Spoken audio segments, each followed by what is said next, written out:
ይህንን ቃል እውነት የምትገነዘቡበት ጊዜ ይመጣል። አንዳንድ ሰዎች የሚያከብሯችሁ ለእነሱ ዝቅ ማለት ስታቆሙ ብቻ ነው። ራሳችሁን ዝቅ ማድረግ የምታቆሙበት ቀን ስልጣናችሁን ወደ ራሳችሁ የምትመልሱበት ቀን ነው። በሰዎች ዘንድ እይታን የማይፈልግ እዩኝ የማይል ጠንካራ አይነት ሰው አለ። ጩኸት አያበዛም። ሰዎች እስኪሰለቹት ድረስ የሙጥኝ አይልም። በአንድ ሰው ሕይወት ስፍራ እንዲኖረው አይፈልግም። በእያንዳንዱ ነፋስ እንደማይንቀሳቀስ ጠንካራ ዛፍ ነው። ባለበት ጸንቶ ይቆማል። እና ምናልባት እናንተ ዛሬ እዚህ ያላችሁት በዚህ ምክንያት ነው።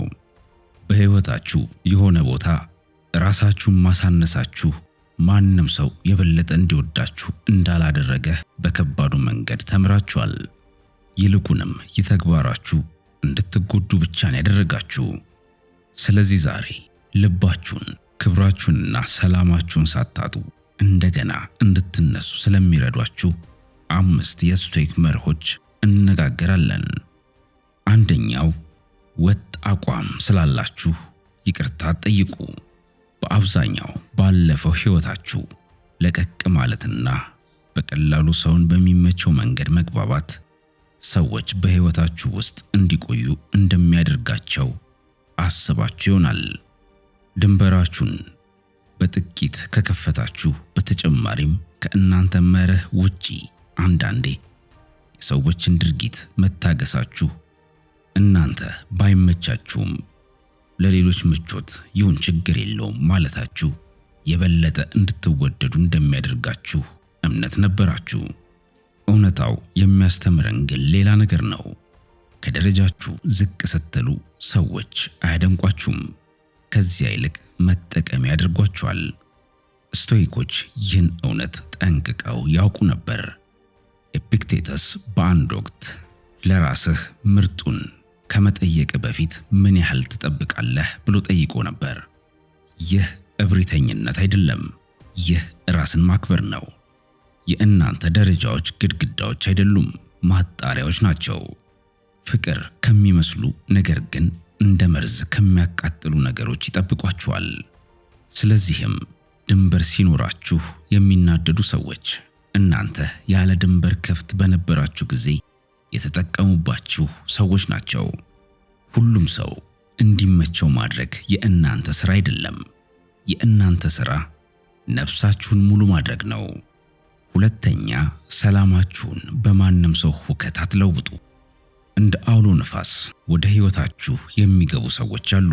ድራማዊ በሆነ መንገድ፣ በሁከት እርጋታን ባጣ መንገድ።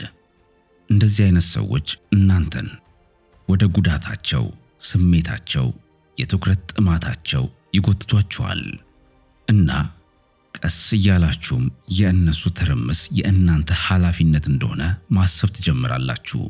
ይህ ግን ትክክል አይደለም። ማርከስ ኦሮሌስ እንዲህ ሲል ጽፏል። አንተ ኃይል ያለህ በአእምሮ ላይ እንጂ በውጫዊ ሁኔታዎች ላይ አይደለም። ይህን ተገንዘብ፣ እናም ኃይልን ታገኛለህ። የሌላ ሰውን ማዕበል የመምጠት ግዴታ የለባችሁም።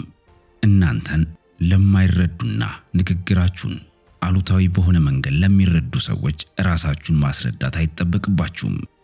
በጭራሽ የእናንተ ያልሆኑ ሸክሞችን እንድትሸከሙ ግዴታ የለባችሁም። በዕድሜ እየገፋችሁ በሄዳችሁ ቁጥር ውስጣዊ ጸጥታችሁን የመጠበቅ ጥቅምን የበለጠ ትማራላችሁ። ይህንንም የምታደርጉት በቁጣ በግጭት ሳይሆን ርቀታችሁን በመጠበቅ ነው።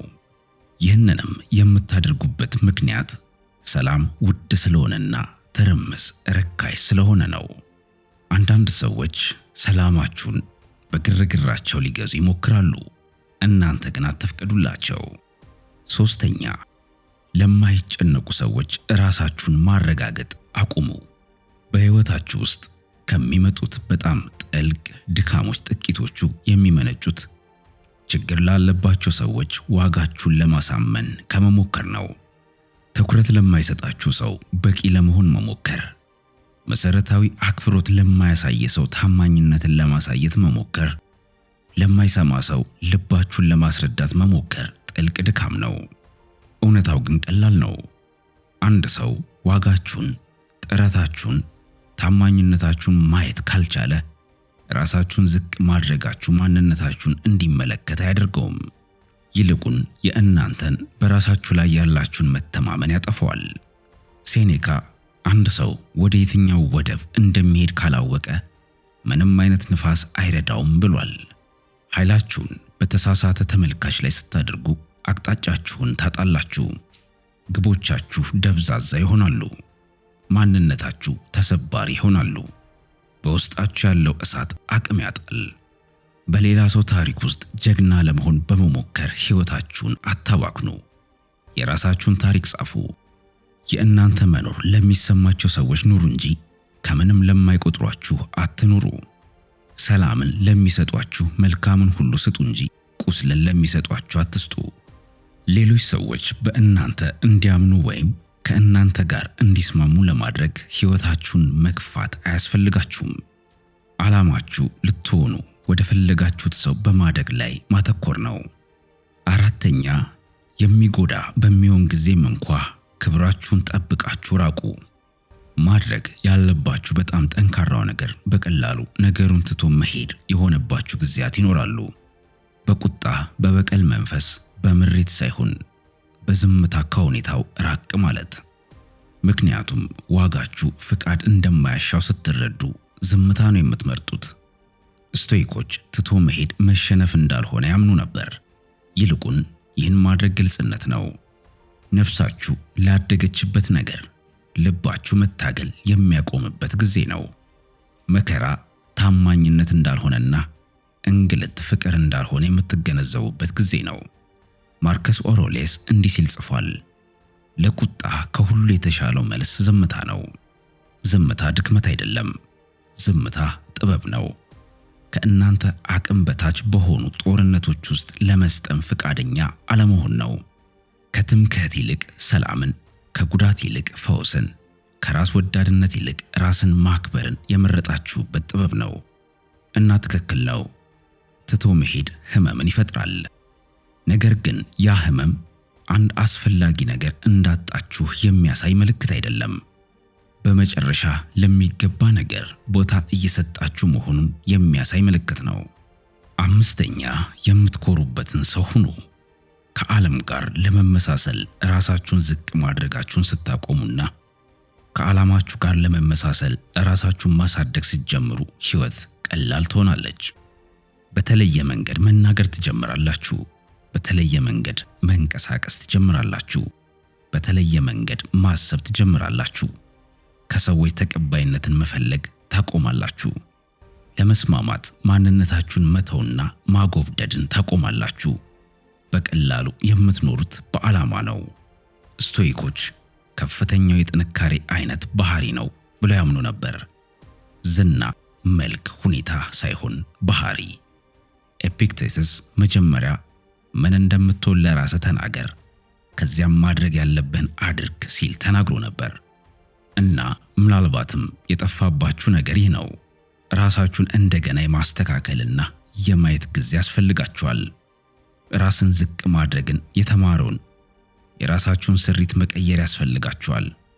ወደምታድጉበት፣ ምርጫችሁን ወደምትፈጽሙበት፣ ከፍ ከፍ ወደምትሉበት፣ ዳግም ወደምታተርፉበት ምዕራፍ የምትገቡበት ጊዜ ነው። እናም ስትነሱ በሰዎች ሆይሆይታ አትነሱም። ይልቁንም በተረጋጋ ራሳችሁን በመቆጣጠር በጸጥታ ኃይል ትነሳላችሁ። ይህም ኃይል በሰው ይሁንታ የተገኘ ስላልሆነ ሊወሰድ የማይችል የኃይል አይነት ነው። ማጠቃለያ፣ ይህ ለእናንተ አስታዋሽ ይሁን። ለአሁን ብቻ ሳይሆን ላሳለፋችሁት ጊዜያትም ሁሉ ለተሰማችሁ ስሜት ጭምር። ላልታያችሁበት፣ በማንም ላልተስተዋላችሁበት፣ ጥረታችሁ ምንም እንዳልሆነ ነገር ላልተመሰገናችሁበት፣ እንደዚሁም ችላ ለተባላችሁበት ጊዜያት። እናም ከዚህ በኋላ የራሳችሁ ምንጭ ትሆናላችሁ። ብርሃንን፣ ፍቃድን፣ ፍቅርን ከሌላ መፈለግን ታቆማላችሁ። በሁሉም ጊዜ ፀሐይ እንደነበራችሁም ትገነዘባላችሁ። ሌሎች ጥሩ ስሜት እንዲሰማቸው ራሳችሁን ትንሽ ማድረግ የለባችሁም። ሌሎች ብሩህነት እንዲሰማቸው ብርሃናችሁን መደበቅ የለባችሁም። ራሳችሁን ለሌሎች ስለ ራሳችሁ በማረጋገጥ መድከም የለባችሁም። ልትከበሩ ይገባል። ትታችሁ እንድትሄዱ ተፈቅዶላችኋል። የራሳችሁ የአቋም ደረጃዎች እንዲኖራችሁ ተፈቅዶላችኋል። ሰላማችሁን እንድትጠብቁ ተፈቅዶላችኋል። ራሳችሁን እንድትመርጡ ተፈቅዶላችኋል። እናም ይህን ስታደርጉ ሕይወት ራሳችሁን በምትንከባከቡበት መንገድ እናንተን መንከባከብ ትጀምራለች። ይህ መልእክት ለእናንተ እንደሆነ ከተሰማችሁ በውስጣችሁ አንድ መስመር እንኳን ካስተጋባ ትንሽ ጊዜ ወሰዱ። ሰብስክራይብ አድርጉ። በዚህ መንገድ አብረን መሄዳችንን እንቀጥል። በጸጥታ፣ በጠነከረ ሁኔታ፣ በእርጋታ